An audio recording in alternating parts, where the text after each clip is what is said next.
আজ আমি তোমাদের সাথে ঘরোয়াভাবে খুবই সহজভাবে গরুর মাংসের রেসিপি শেয়ার করব।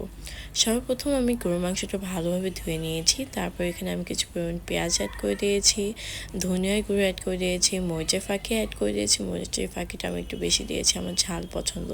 তারপর এখানে হলুদ অ্যাড করে দিয়েছি, কিছু পরিমাণ লবণ অ্যাড করে দিয়েছি, আদা রসুনের পেস্ট অ্যাড করে দিয়েছি। তারপরে মশলা তেজপাতা, দারচিনি, এলাচ, গোলমরিচ, তারপরে কিছু পরিমাণ তেল অ্যাড করে ওটা ভালোভাবে হাতে মেখে রান্না করছি। হাতে মেখে রান্না করার স্বাদটাই একটা আলাদা থাকে।